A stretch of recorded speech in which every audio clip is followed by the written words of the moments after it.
before we get started. So I'm going to give a little bit of introduction about this project and how we got to where we are.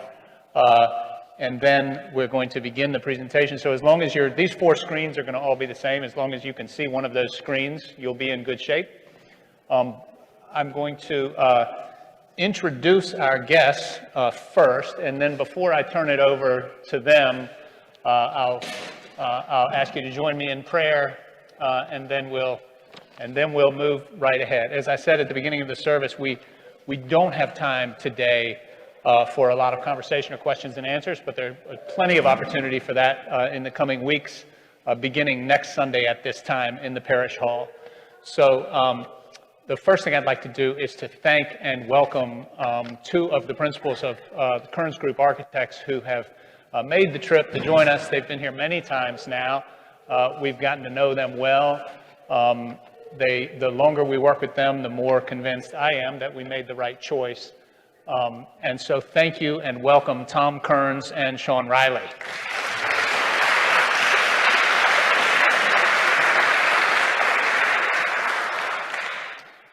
So my involvement in this process really begins in earnest in 2019 when Erica Vixelio and Jody Lehendro, who is here, led the parish in a listening process that began at Shrinemont in the summer of 2019 to hear from the whole parish about what our current facility was allowing us to do and what it was inhibiting and what we would like to see in the future. So that somewhere, I don't have the note in front of me, we have notes about how many people participated in that process, but it was hundreds. It was all ages, parish-wide process. And then that led us to gather a committee to select an architecture firm to do the master plan, which you're going to see in a few minutes. And so I want to thank, if you're here, if you would stand, please. The members of the interview team that selected the architects are Jody Lehendro, Rachel Lloyd, who's not here, Beth Meyer, Pat Punch, and Christy Thomas. So thank you for your...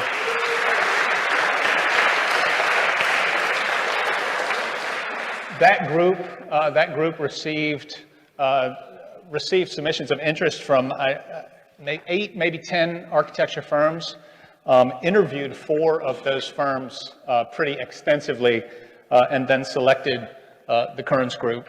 And I can tell you, without going into all the detail, that one of the things that led the group to feel so positively about the Kerns Group is the depth of their experience in working with churches. Churches are a huge part of their practice. They've done really beautiful work. I invite you, if you haven't already, to look at their website and see some of the church work that they have done. They've worked in a lot of different locations and with different denominations, but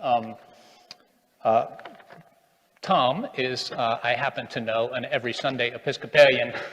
And Sean, I happen to know, is an every Sunday Roman Catholic. So these are people who understand worship. And we got a different sense of that than we did from some of the other firms. So as I said, I feel like we made the right choice.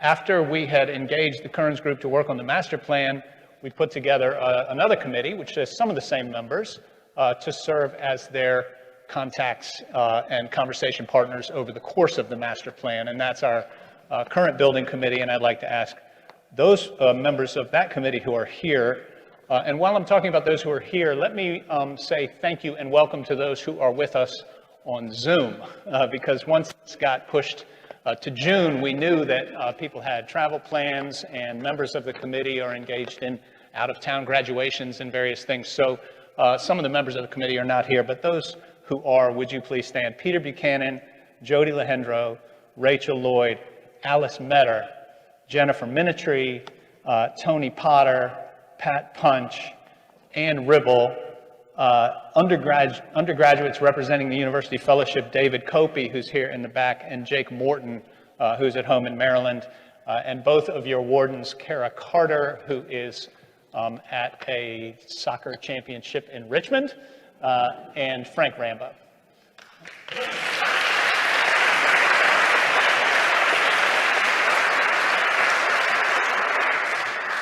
So that group of 12 has been working, as I said, with the Kerns group since last summer. And I want to share with you a little bit about the committee's charge to Kerns for this master plan. And I want to break that into three sort of categories. And we'll start with the smallest. The first category is I want you, before you see what they've done, to know what we asked them to do. So the first category is this space, our primary worship space. And the committee's charge was, we want it to look and feel exactly the way it always has, only better. So there are a couple of things that we asked them to address while staying within that narrow band of we want the same look and feel. One is that we want some improved accessibility for anybody with mobility challenges in this space.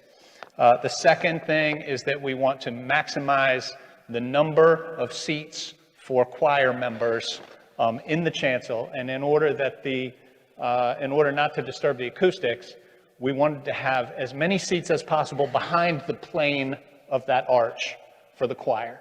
And in order to create as many choir seats as possible behind that plane, to think about what are the elements up there that we might be able to move out from behind that plane in order to maximize choir seating. One of the things, this is a little out of order, but I'll share with you before we get to the drawings, is that the current choir, I'm not sure how many of you know this, the current choir no longer practices in the choir room because they are too big and it is too small. So that's not a future thing, that's a current thing. The choir does not practice in the choir room anymore. And so obviously we need plenty of space for them up here too.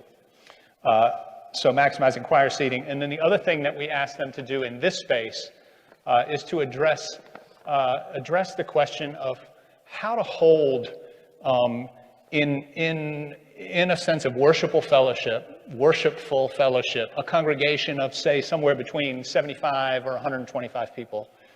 Because we have, as you all well know, we've got a beautiful space in that room for a congregation of up to about 50. And we've got a beautiful space right here for a congregation of 150, 200, even 300. But many of you will have experienced this also. If you have a congregation of 75, 125 in here, it can feel a little sparse, a little spread out. So we asked them to experiment with ideas of what we could do in this space with seating and with lighting to create a space within a space for smaller congregations. Second category, so that's the worship space. Second category is thinking about the large parameters for what we asked them to investigate in terms of building a new building or a new addition on that part of our property. And the first, one of the first principles that we agreed on, and that the vestry has actually been talking about for a number of years, is to build more space than we currently need for two reasons. One, in the hope that we might one day grow into it, but two, because of our experience with the Booker House, currently leased to the university, we know that that leased space can finance all kinds of ministry needs. And one of the things that leased space in a new building can do is finance construction. So when you see the floor plans and the drawings, you will see large spaces that are proposed as leasable office space. So you'll see where we will have St. Paul's meeting rooms and social areas and offices and all those kinds of things. And then you'll see other spaces that are essentially empty that we foresee as leased space. So our experience with the Booker House, in as briefly as I can tell it, is that the Booker House, which is right there on the corner, which St. Paul's owns, was in disrepair in the 1980s. I know there are some in this room who know more about this than I do, but I mean, just the very high level is it was in disrepair. We signed a long-term lease with the University of Virginia Foundation in exchange for at a greatly reduced rent in exchange for a total renovation. So they took the house, which was virtually derelict, and did a thorough renovation. And for decades, most of the congregation, that didn't have a lot of impact because we weren't using the space. It feels like it's next door. It was a little bit underground. It wasn't generating a lot of income because we were paying off what was essentially the renovation loan. And then at the end of that term, which is just about 5 years ago, lo and behold, we had free and clear a well-maintained asset, which we lease now to the University of Virginia Foundation at a rate that is currently generating close to $200,000 a year for our budget. And we own free and clear a property which we estimate to be worth somewhere in the neighborhood, maybe a little north of $3 million. So we have a good experience with that kind of arrangement. What was done with the Booker House in the 1980s, even though we didn't feel the positive impact for a long time, was an enormous gift from the parish of that moment to the parish of today. Because when we got to the end of that lease, we were able to say, okay, now what do we want to do? Do we want to occupy the house, or do we want to rent it and generate income? It was that transition that allowed us several years ago to create a new full-time position in children's and youth ministry because of that new income. So I also will point out in terms of under the category of gratitude to the parish of the 80s who did that for us, that the vestry minutes reflect a conversation and debate about selling the property. Should we enter into this long-term arrangement by which it would be renovated, or should we sell it for $42,000? And as I said, it is today worth at least $3 million. So thank you to the St. Paul's of the 1980s for that great gift to us. So when you look at the drawings, you will see a building that has a lot of space that we will not occupy in the immediate future, but at some future date, the parish will, if we move forward with this plan, at some future date, the parish will receive that same kind of gift. Do we want to expand into and occupy this space for our ministry needs, or do we want to continue to use it to generate revenue for our ministry needs? And that is not a decision that any of us today can make, because we don't know what our needs will be in 20 or 30 years. So that's the big picture of the rationale behind building more space than we need immediately. Given our experience with the Booker House and the rates of lease for prime office space, walking distance to the rotunda, walking distance to the president's office, we're in an unusual situation where it's actually more financially feasible to build more than it is to build less, because the excess helps to pay. If we built only what we needed, we would have to pay for every bit of it. So you'll hear more about the financing projection in a little while. For the space which we intend to occupy, we articulated, the building committee and the vestry, and really you, the parish, through the 2019 listening process, articulated 4 principles which we conveyed to the Kerns group from the very beginning. And those 4 things are welcome, accessibility, flexibility, and sustainability. Welcome means having a prominent, inviting, accessible entrance that says architecturally to the neighborhood and to the community, come on in, we're glad you're here. Welcome is something that comes up all the time in conversations in this parish about what do you love about St. Paul's, but our architecture does not match the spirit of welcome. Because it's hard to know. If you're not familiar with the building, it's hard to know where to come. It's hard to know where the front door is, how to find somebody, how to find a meeting, how to find an office. Accessibility is something that this parish has wrestled with for a long time. We've had a lift in 2 different places to try to navigate the grade differential between the parish hall and this room in which you're sitting. And for many years, I think it has been accepted that we can address the question of how do you move around once you're in the building, but I think it's been perceived for a long time that getting in is just too great a challenge because of this hill. And so, as many of you know, there are two ways in which you can get into this building without using steps. One of them is the ramp that leads you into the chapel door, and the only way to get to that ramp from an automobile would be to park in the alley and come around the building, and then you can enter the chapel. The second way is you can actually drive in the alley and come in the back door from the alley into the pantry, which is, it's kind of funny, and then it's also not that funny in terms of welcome. What it is that we're saying to people, we're glad you're here, but please go around to the alley and come into the pantry. Accessibility means how do you get in the building, and then it also means how do you get around the building once you're inside. So what you're going to see is a proposal in which the entire, from the sidewalk on Chancellor Street to the sidewalk on University Avenue, to an outdoor courtyard, to this room, to the existing parish hall, to new facilities, is all 100% wheelchair accessible. The third principle is flexibility.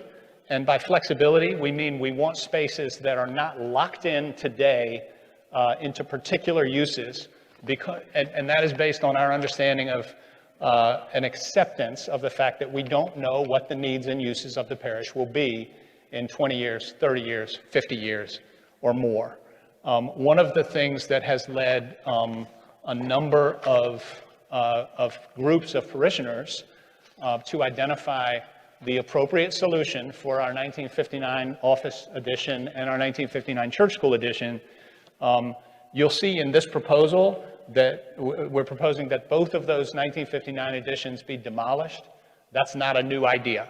That's something that a parish task force before I arrived concluded was the best solution for those editions, and I would chalk that up primarily to a lack of flexibility. The church school building does not. It was built at a time when, and it was a great act of faith to build that building. It said we're a growing parish. We want to serve our children better, and so we're going to build this big building to serve children. That is a heritage and inspiration that I think we can draw from and stand on and receive from that generation with great gratitude. What we're hoping to do now that they did not do in the 1950s is to plan space that's more flexible. So, and that reflect our deep commitment, which we've grown into, and it's one of the great joys for me in my time here, of being committed to intergenerational community. So if you think about what our current architecture is saying about generations, you'll see that it says that children will be in that building, and when they want to go outside and play, they'll step out onto that playground. Adults will be over here in a different space. And what you will see in today's proposal is a playground that is adjacent to spaces where adults would naturally want to be anyway. And you will see rooms that are not designated once and for all as classrooms for children, but you'll see proposals for flexible meeting spaces that could be used for different age groups, different needs, depending on the day or time of the week. So that's flexibility. And then the fourth principle, sustainability. This parish has for many years, I think before it was nearly as prominent in the wider culture as it is today, been interested in environmental impact and environmental sustainability. There have been many committees, more than I could recount to you, in this parish who have been seeking to address these issues. And we have another one which has been hard at work in the last few months. And that committee, if you're here, is Bubba Beasley, who was here but may have left, Ray Deeser, Paula Eliasek, Jim Galloway, Rachel Lloyd, and Leslie Middleton. Leslie's here. And that group has been working to develop guidelines that we will offer the architects in the design phase to achieve our goals of sustainability. We have an extraordinary opportunity here to lead the way in the Diocese of Virginia in terms of achieving carbon net zero building by, I think it's 2035 or something, where the diocese passed a resolution calling on all the parishes to pursue this. But as you know, many of the parishes in the Diocese of Virginia are either struggling financially or declining or living in decrepit old buildings. And we have an opportunity here because it's the right time for us to be building anyway. We have the opportunity to do something bold and to show leadership within the wider church and within the Charlottesville community to build a much greener building. So those four themes, welcome, accessibility, flexibility, and sustainability, it was a great reassurance to me because this is a big project. It's a big, bold, daunting project. And it was a great reassurance to me to find that those four themes reflect so closely the conclusions of a 2012 building task force, which, as most of you know, is before my time as rector. There was a task force that was appointed by the previous rector to study the building, and the conclusions that came out of that task force were very similar. And you're going to hear by video from some of the members of that 2012 task force in just a minute. So before we get to the architects, you're going to see three videos, two from members of that 2012 task force, including, I love to tell you this, a cameo from former senior warden and chair of that task force, Mildred Robinson, who left St. Paul's to go live in Philadelphia near her children and grandchildren just a couple of years ago, but she chaired that task force. And so you'll see Mildred, and then you'll hear from Lloyd Snook, who I'm not sure if he's here today, but was also a member of that task force, both of those being former wardens of the parish. After we hear from Mildred and Lloyd, and I hope you'll be listening for the ways in which the current questions and issues around our building and what was presented to the Kerns group are really similar to the conclusions of that 2012 task force. After that, we're going to hear from Peter Buchanan, who is away this weekend at a grandchild's college graduation, but has served as a member of this building committee.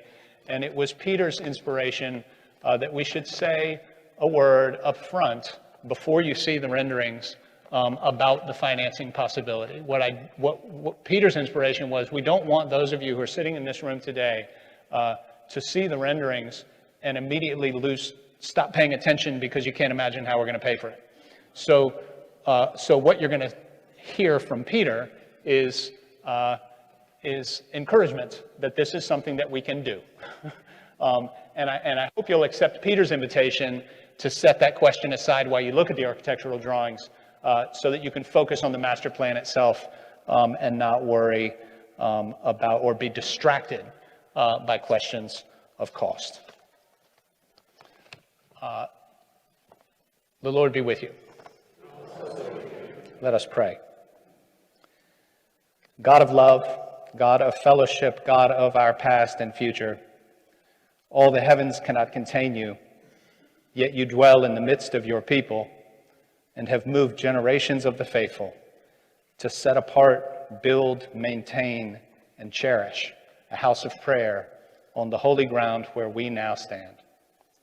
Accept and bless the work of renewal we have now begun, that it may be brought to completion and stand as a blessing to this parish community and to all our neighbors for generations to come. Amen.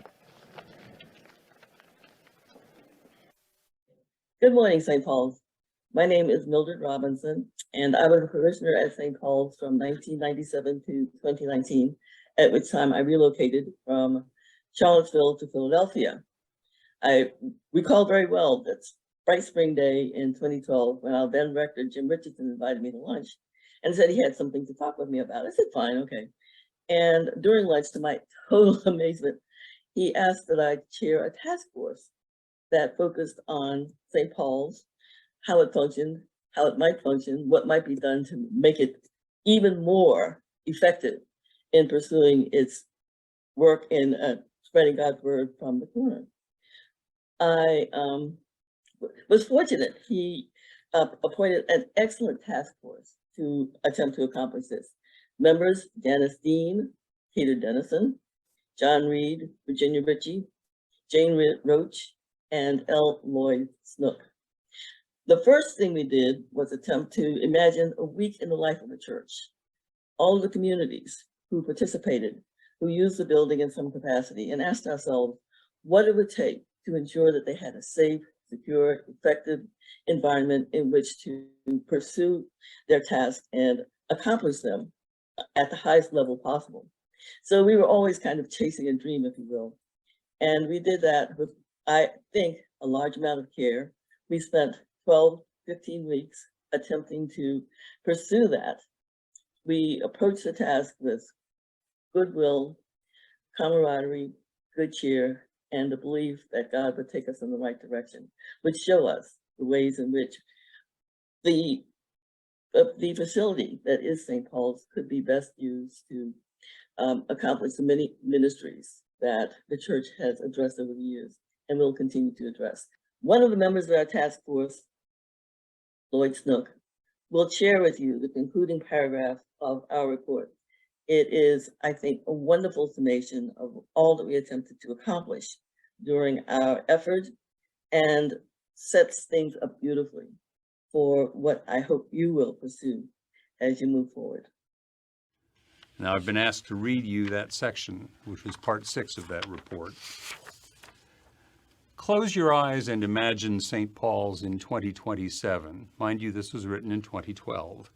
Imagine that our 100-year-old church is now readily handicapped accessible, and because of its good acoustics and lighting, not only is it functional on Sunday mornings, it's also suitable for concerts and lectures. Imagine a parish office that provides safe, secure, inviting places for parishioners and staff to meet. For that matter, imagine a parish office that can be found easily. Imagine a parish hall that is constantly in use by church and community groups for everything from Wednesday community night activities to meetings for nonprofit groups. Imagine a building with many smaller meeting rooms that work for prayer groups, for Bible studies, for book groups, all at the same time and all accessible even to those who don't climb stairs very well. Imagine a choir room that is not so humid that the piano can't stay in tune, a workspace for the flower guild that's actually near the altar, an education wing that has rooms that can be adapted to different age groups and different uses, buildings that are energy efficient and environmentally responsible, a large space in good repair that furthers our mission to the university students, a modern electrical system so that the lights don't dim when the water cooler powers up. Now open your eyes. Look around as the building task force did. As you look at the different rooms in the church, ask yourself whether the spaces work for their assigned purposes. The answer in most cases is just barely. Then ask yourself whether the space would work 50 or even 15 years in the future. And the answer is almost always no. In our long-range vision, we say that we seek to claim God's vision on the corner for the next 100 years. It's time that we imagine a building that will take us into the next 100 years of service on the corner. When the task force began its work, we were advised to make no small plans. We followed that advice, and the architects have followed that advice. They've done a great deal of thinking, of imagining, and they'll be sharing those thoughts with you here today. Good morning, everyone. As I approach the end of my 87th year, I want you to know that I have seen a lot of campus plans and strategic plans and a lot of Episcopal churches in my lifetime. But I wanted to come this morning to speak and give you one message, and that is you're about to see a wonderful, creative, bold, big plan for St. Paul's Church of today and for St. Paul's Church of tomorrow. But the specific reason I wanted to speak this morning was to tell you that this program is doable. And it is important that I explain to you why. The plan for the church represents a renovation of the existing facility and the building of a new construction on the west side of where you are now sitting, between here and Booker House. The reason this $20 million effort is feasible not only feasible, it's doable in the next several years. The land immediately to your left or to the west is astonishingly valuable. It is valuable enough that it will underwrite a mortgage for somewhere between 60 and 70% of the total capital cost of the facility, of all the renovation of the existing church and the new building for space yet to be determined. The second reason is that we will conduct a capital campaign this fall, which will have at least two components, one of which will provide several millions of dollars for the capital expense in outright gifts, and provide an opportunity for people like me who really cannot give a lot outright, but can give a significant estate gift by bequest. So the campaign will provide outright gifts for several millions of dollars in the next 2 or 3 years, and then a steady stream of support thereafter. So I ask you this morning to put away any concerns you have about whether we can fund this effort. We can do it. We would like to have you examine this, critique it, make your own suggestions, and please bring your enthusiasm to the project.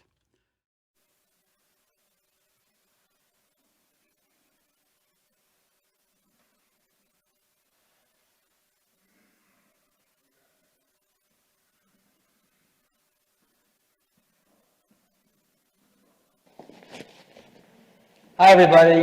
We're really thrilled to be here today to share with you the master plan for how your facility can change and grow to accommodate today's needs as well as the needs of future generations. A famous architect once said that creation is a patient search, and I would also add that it also involves making a series of mistakes. And we've been blessed with the benefit of time to work with the building committee over the last 12 months to help translate the 2012 report and the 2021 visioning sessions into an architectural concept. And this is indeed just a concept. And design is still to come. And what we will do today is start with an animation of what the concept looks like and feels like from the exterior. Then we will provide a high-level walkthrough of the site plan and the floor plans of each level of the expanded facility. And then with that understanding and having at least a beginning understanding of what's happening inside the walls, we will talk about how the exterior concept came about and conclude our part with the animation, the 3-minute animation, once again, that you can see, and then we'll hand it back to Will. So to begin, first, what is often on many people's minds is, well, when will this be done? When can we move in? When will it be ready? And we start with an overview.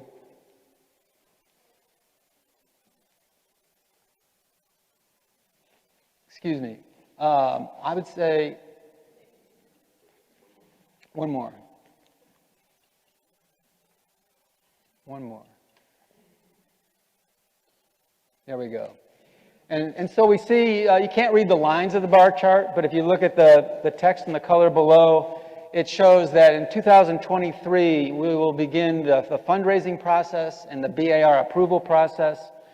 That both of those will extend into 2024. And then in 2024, we'll also include detailed design that will lead to a set of drawings that will go through the government, the local jurisdictions for permits at the end of 24 and into 25. And that will allow for the beginning of construction, the last part, that will begin in 2025, provided all goes well and we have a continuous green light, and that will extend into at least the first half of 2027. So we see it's not a multi-month journey or endeavor, it's a multi-year endeavor. And with that, Steve, I wonder if we could go next to the animation.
Thank you, Steve.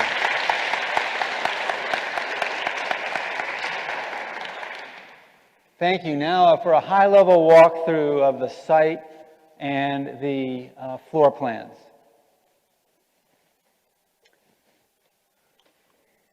Still getting used to the clicker.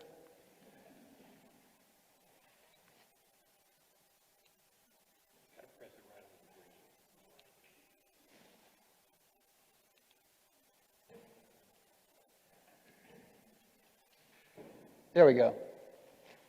This is your existing site plan. This is land that the church has owned since it first purchased it in 1900. And on this land, the church has served as a source of spiritual nourishment and refreshment for the community for over 100 years. And in that sense, every square foot of this property is sacred. Not just the sanctuary, but the open space that surrounds it is equally sacred. And we also have a site that has a slope that, as you know, has resulted in some barriers to accessibility. Your site slopes a full 12 feet from University Avenue in the front to the alley in the rear. And while that does present has resulted in some barriers, the good news is that 12 feet is just enough space to slip an entire story at street level that can be covered with grade and roof terrace, but also help us accessibility-wise. And so in order to figure out how we could expand this footprint, we went through many options and landed on this scheme here that results in basically a T-shaped addition in red that joins with your existing church on the right in white. The church is blessed with just enough land to accommodate an addition that can meet the long-term needs. The existing church footprint is about 12,000 square feet, and we can accommodate your long-term needs in the footprint of the addition in red in about 8,000 square feet, largely due to the fact of we have a very large street level below the level of the addition, below the roof terrace between the existing and the addition. So with this proposal, the amount of open space is about the same as it is today. Back one. But we have radically improved the sense of welcoming and accessibility. So quickly on the east, we are converting the existing east entrance over here into a handicap accessible entrance.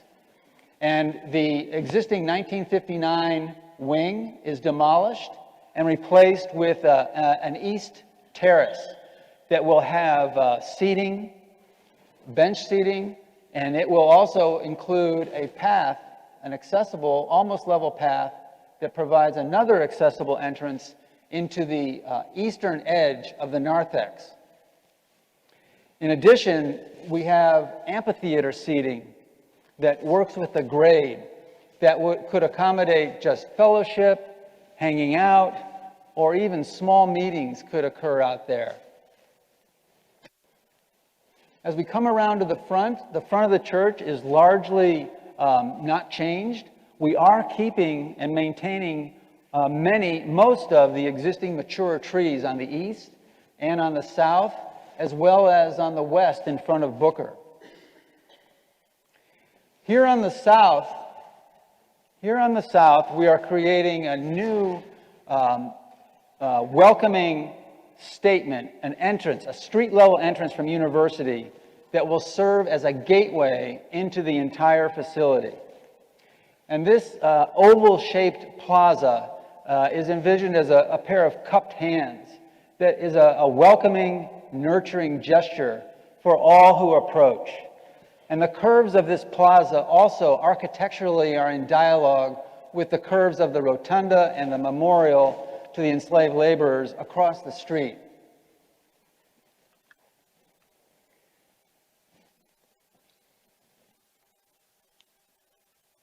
Now let's go to the first floor, the street level entrance. This is the street level plaza. It will include landscaping, amphitheater, seating, and a fully accessible entrance into a lower level reception area that one would then be directed where to go from there. And that space just inside the entrance can accommodate small gatherings and has handicap accessibility, handicap accessible facilities. And from there, it's an easy path moving north to an elevator if one has to go up to one of the upper levels.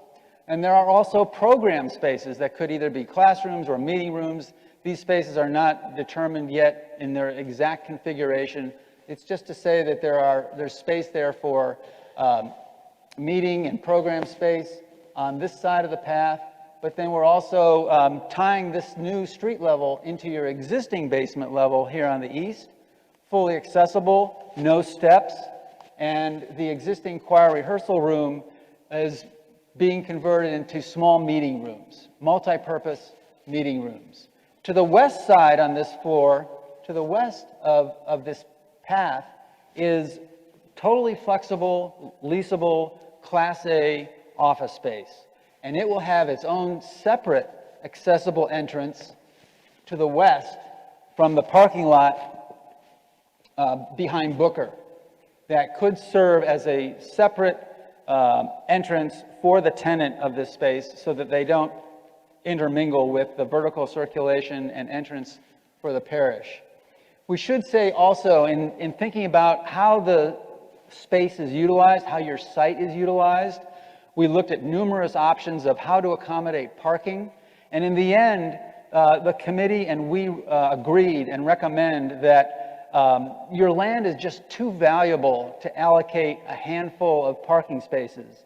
And the long-term parking needs will be satisfied by the existing parking that is across the street, the lots that are available on Sunday, and long-term, there will probably be a large building over there at some point, maybe 5 years, 10 years, 15 years, we don't really know, that will have underground parking. But for that reason, we're only providing a few spaces on site here behind Booker.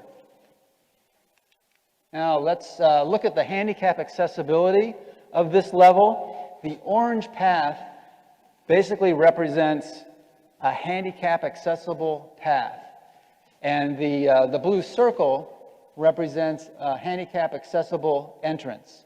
So we see at the bottom of the drawing that it's fully accessible coming in from University into the street level entrance, street level, and that extends all the way to the northern part of the plan where the elevator is. And then it also extends eastward and connects to the existing basement, fully accessible.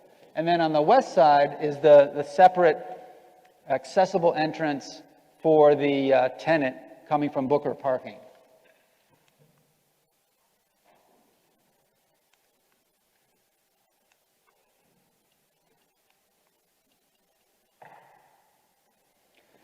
Now we go upstairs to basically worship level. And we see the existing church on the right and the main level of the addition on the left. Beginning with the east entrance, we are providing an accessible path to the east entrance basically by lowering the floor of the lobby that exists today 21 inches down to chancel level.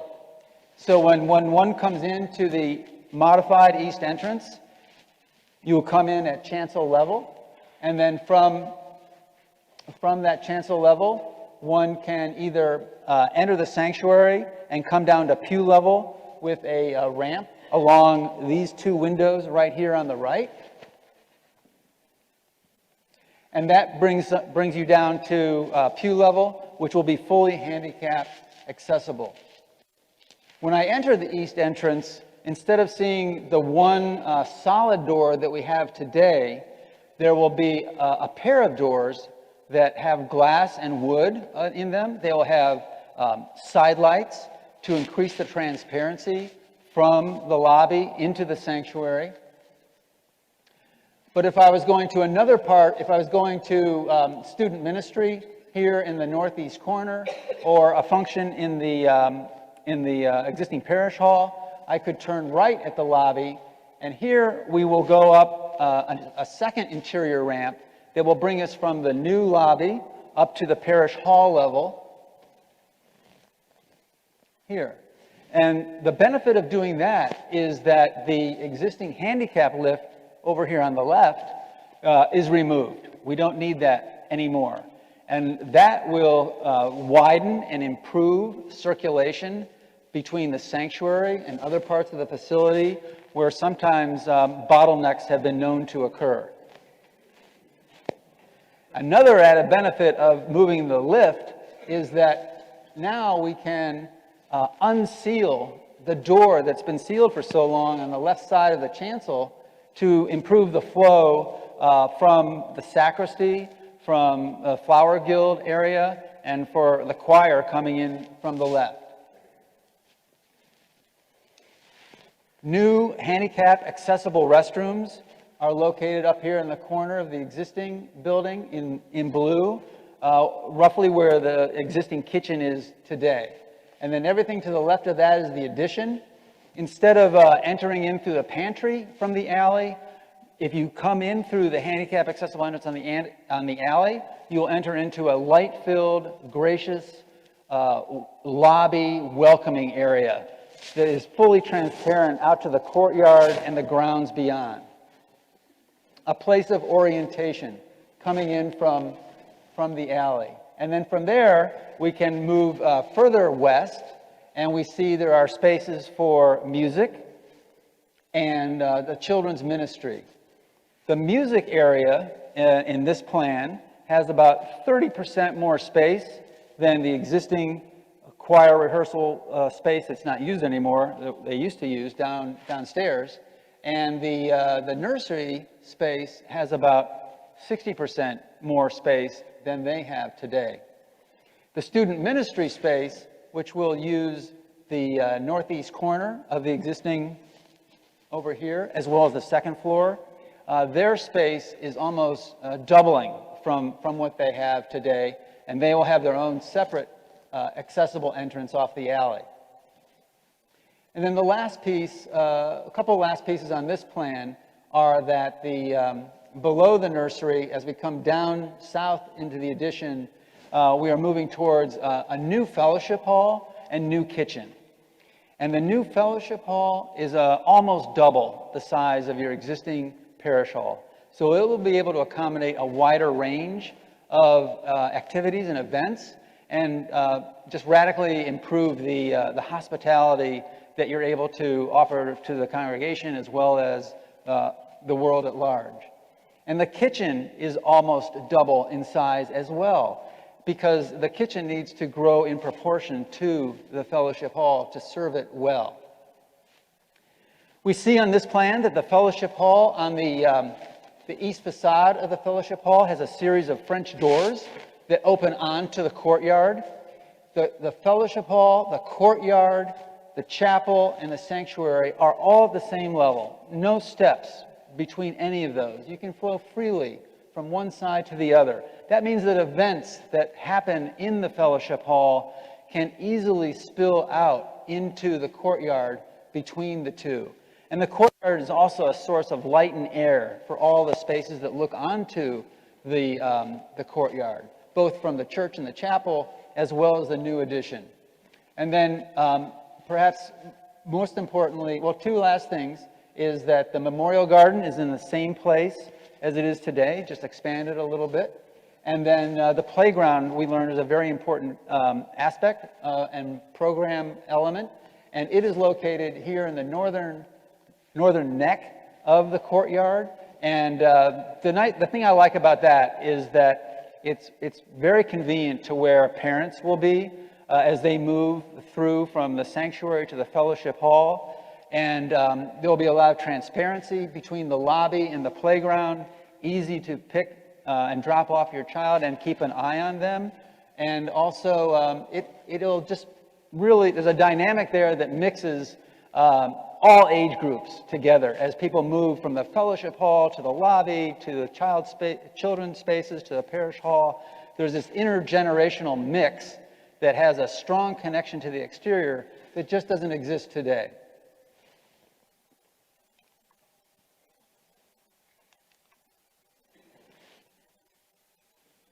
This is the handicap accessible pathway diagram for that floor that we just looked at. The blue dots represent fully accessible exterior entrances, and we see how many of them there are.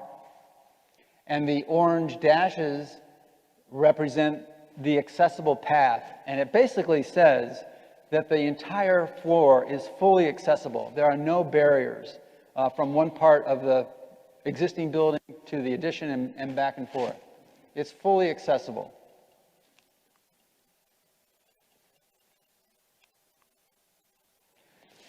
And now let's move into the sanctuary and mention a few highlights that Will has already touched on. The overall goal is to preserve the look and feel of the existing space and just make it better. And to do that, it involves a couple of things. One is improve the accessibility. And just to highlight, we come in through the new handicap accessible lobby to the east. You'll be at chancel level. And then from chancel level here, one can either walk down 3 steps to get from the lobby height down to pew level, or there will be a ramp along those 2 windows that will get you down the final 21 inches from the chancel to the pew level. And then we see that the pews have been, your beautiful walnut pews will be refinished, and some of them will be notched in order to provide handicap accessible spaces. And the goal is to provide people choices of, if you are in a wheelchair, to give people choices to sit either towards the rear or towards the front, not just all in one place. The chancel level is extended 9 feet forward towards the pews from where it is today. Right now, it's roughly even with the arch. And that has major benefits to it. One is that the organ console, the new organ console, can be shifted out from what we've learned is the organ cave to right behind the lectern. And both the lectern and the pulpit will move forward 9 feet with the chancel. And this allows a couple of really great things to happen. One is that the seating capacity of the choir can grow from 25 to 36, almost, what's that, about a 40% increase in choir capacity. And the choir seating, as it is today, is all at the plane of the existing arch or behind, because acoustically that has been found to work the best. And then clergy seating will also be at the end of each of the choir stalls, much like you have today. So no change to that. And the high altar beyond, no change to that. And as you know, a new pipe organ is in the works.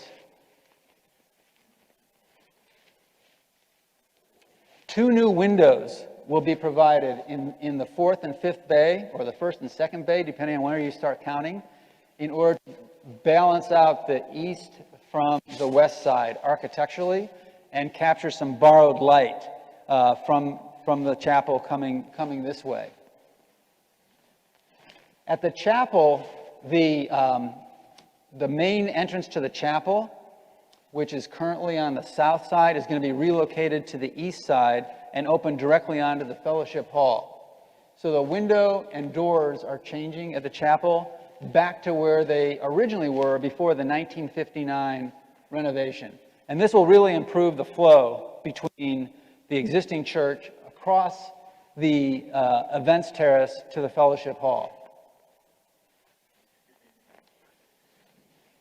As Will mentioned, flexible seating is introduced at the front here to provide flexibility for different liturgical gatherings, different liturgies, and different activities. and also to accommodate liturgies for, say, about 100 or so in a more intimate setting, rather than having 100 people just dispersed through your 400 seats. There will be a stronger sense of intimacy that will be reinforced with lighting from above as well.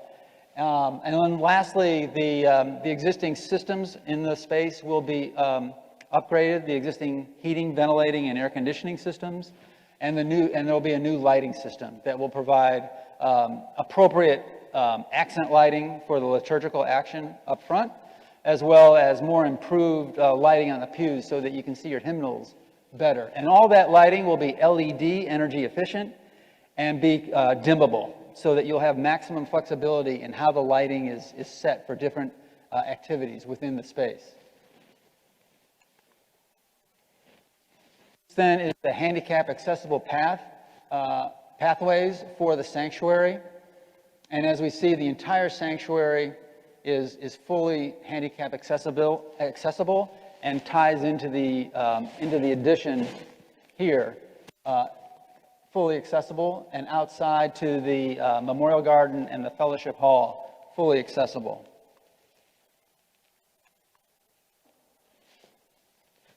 These sketches here reinforce the concept that the look and feel of the space is going to be largely what it is right now, after these modifications are made. This view from one of the last rows looking forward.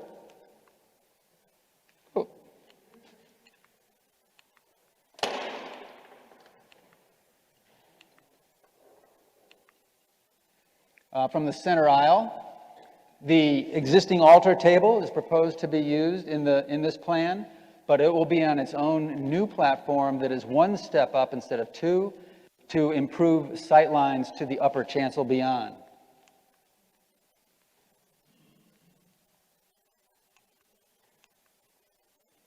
All right, 2 more floors to go over, and then we'll go to the exterior concept. This is the second floor. We see the existing second floor over here on the right, which will be used for student ministry. A new fire egress stair is introduced to meet current codes that will also connect down to the basement level. And then on the west side, we have some existing spaces here that are somewhat landlocked and not handicap accessible. They are being made handicap accessible by connecting it to the addition. And the blue and light blue represent that they will be used by clergy and admin support. And we see in the lighter blue represents how much space is currently allocated for those activities, and the darker blue being excess of what you currently have. And so the space for clergy, admin, and support is almost doubling by relocating those spaces up to this level. And then in the addition is largely allocated for Class A rental office space. And we see that the floor plate of that floor is about the size of the sanctuary and the chapel combined. So it's a really generous and good size space that gives the church just a ton of flexibility and rentability to the tenant, to the future tenant. This diagram simply shows that the entire floor is handicap accessible. And so if I was ambulatory or non-ambulatory and I had a meeting with, say, Will or Haley, I could either come in through the new gateway entrance on University and proceed back to the elevator and up, and boom, I'm in the meeting. Or I could come in through the enhanced alley entrance, turn right into the elevator and up. It's super convenient. And then the last floor plan is the third floor. The third floor has a smaller footprint because we don't want the addition to impose on the existing church. It's critically important that we give the existing church adequate visual breathing room We don't want to crowd or impinge upon the existing church. So the third floor is held back significantly from the front of the church. And we see that it is also served by two different cores to give flexibility as to whether that is used by the tenant or used by the church. But it does have a roof terrace that can also serve as an amenity, an additional usable space for the parish or the tenant as you all decide.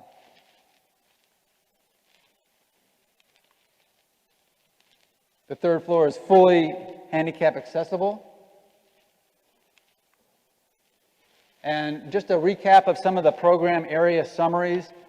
These key program areas are all increasing substantially over what you have today. The fellowship hall, the kitchen, music, clergy offices, student ministry are all significantly improving.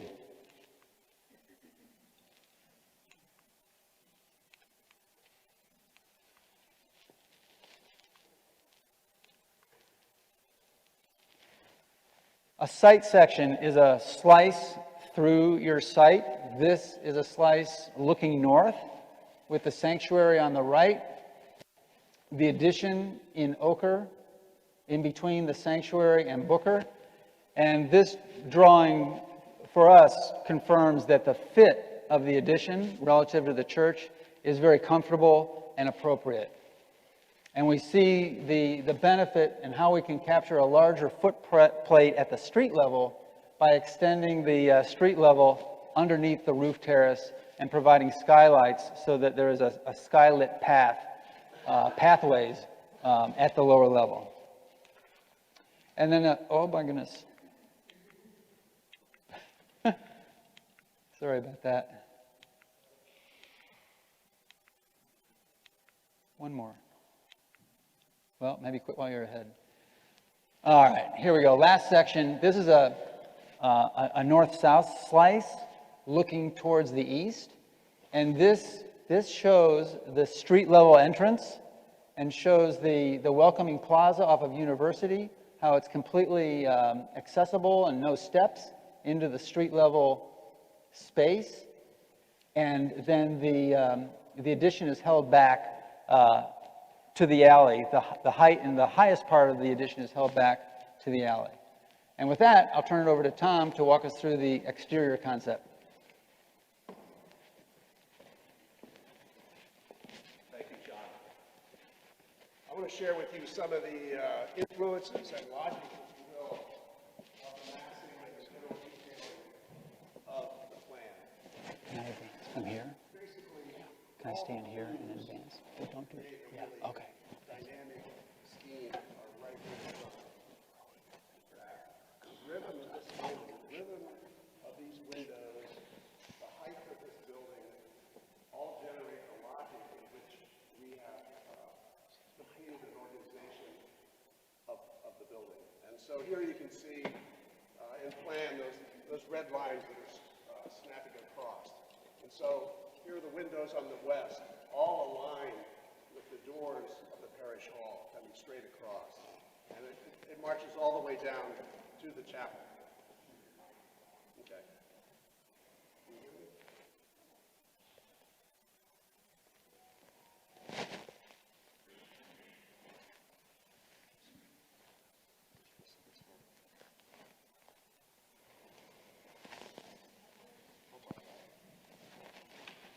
That's okay.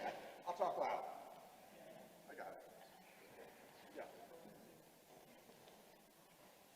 Okay, so, yeah. Next slide. All right.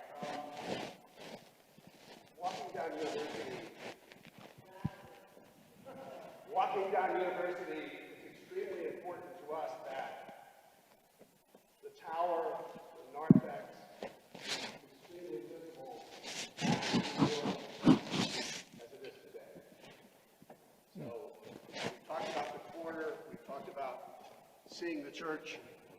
Okay, thank you. Yeah, that's much better. Yeah. So walking down University, we want this beautiful church and tower to remain unchanged. And so we've intentionally not allowed anything to grow past the rear wall of the nave. And again, as Will said and others, number one goal is welcoming. So because of the hill now becomes an asset, we've scooped out the entrance, and you have an on-grade, handicapped accessible entry that's very welcoming and glass, and is basically the center back with a roof terrace above. Next. Okay, yeah, so here's an axial view of the welcoming center, the welcoming access back. Next. And then on the east, as Sean said, again, we've modified that and to create a more gracious, welcoming, sense of welcoming, on grade, no steps. And here you begin to see the seating, the amphitheater seating that is both on the welcoming, on the university as well as Chancellor. Great place for maybe student ministry or all kinds of people to hang out there. Again, as Sean mentioned, there is a walk quite level from the east entrance right along the east side and back into the narthex. So we can enter church nave level, right on grade, no steps.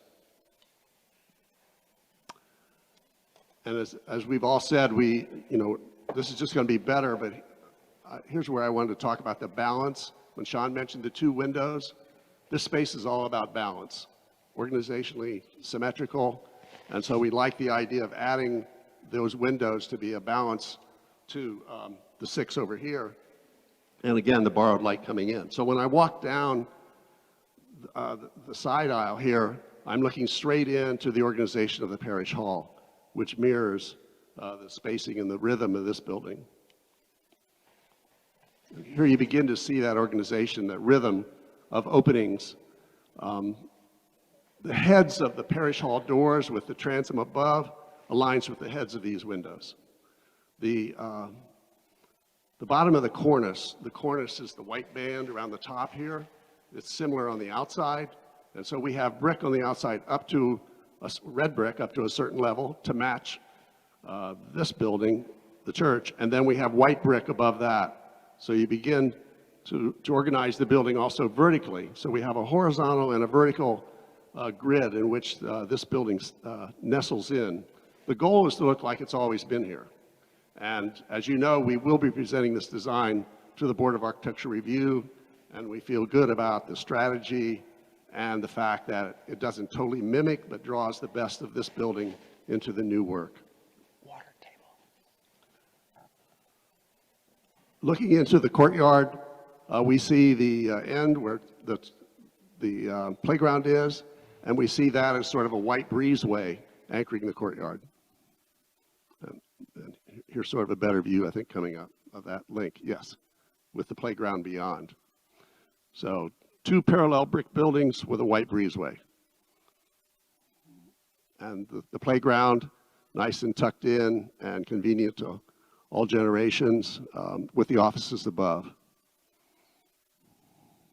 And we return back to deferring to this beautiful building on the corner, that it's intentionally deferred back. And one of the strengths of the plan is that the width of that narthex is the width of the courtyard, is the width of the T. So you get this sort of built-in simplicity. And we've had the advantage of studying this corner and this property almost a year, and we've had the privilege and the honor to have that time, because we've sifted through some options and we've landed on a very simple direct direction that will stand the test of time. Thank you. So now we're going to go back through, going to run back through the video now that you understand it a lot better. So here we begin with the east entry.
Hello, I'm Alice Vetter, and I've been on the building committee for the last year, gone through the process. We've had many Zoom calls.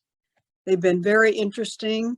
We've shared a lot of information, and there have been times when I really didn't like the plan very much. Well, I liked it, but there was something wrong. And the Kerns group has always been wonderful about responding to anything we said, but something was a little off. I was trying to figure out how this was going to fit into the whole, how the Board of Architectural Review would view this, and how Mr. Jefferson would think about it as part of his academical village, because we really are almost a part of that. Anyway, so last week, I think it was, the Kerns group met with our committee, and they had responded to what we said, and their plan they came up with was magnificent. I think it's just wonderful, and I was so excited about it. Everyone else on the committee seemed to be excited too, but I was particularly excited. They brought brick in, and brick is very, very essential to Charlottesville. I come to you as someone who's been involved with St. Paul's since I was 3 months old. I was baptized there. I have a long history in the church. I believe my grandparents went to the wooden church, and my mother was head of the Women's Guild. My father taught the junior choir. And so it's a long, long history, and I have been going to St. Paul's off and on. So for a few years, I moved away. But I've been going to St. Paul's and served in many different roles over the years, and feel deeply connected. It is my home place, and I love it. And I was dubious about this big expansion, but then I began to think, one of the things that living for almost 89 years teaches you is that the one thing you can count on in this world is change. And I know change is hard for people, particularly as we get older and set in our ways. But fortunately, I have experienced over and over again, as my life has taken many twists and turns, I've seen the change is what happens. That's life. And I think that I love St. Paul's as it is, but I realize we have tremendous needs, and we need to think about the future, because other people who've come before us have thought of the future in all the various manifestations that the church has gone through.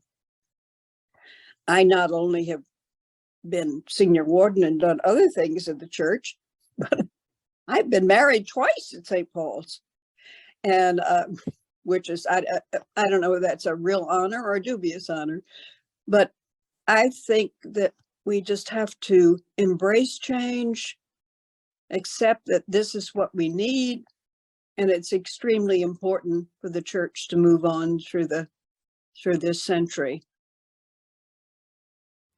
My name is Frank Rambo. I'm currently serving as a senior warden. This is my 4th year on the vestry, and I've been involved in more meetings and discussions about this building project than I care to remember, and it's so exciting to finally be at this stage. So everything is not going to go according to plan. There are just too many factors, both internal and especially external factors, that we just can't control. We're going to need governmental approvals. We're going to need permits, and those processes will not always go smoothly or on the timeline that we would like. There may be other things, again, that we just can't control out there in the world. But we've got a great team. We've got a great internal team that's been working on this. We've got great outside advisors and professionals helping us and guiding us in this. We've prepared well. We've got the patience. We need to have faith in our values. We need to work hard so that when those inevitable obstacles arise, we'll get past them. You know, it's a complicated and ambitious and expensive undertaking. You know, can we do it? It's a good question to ask. My answer is yes, with God's help.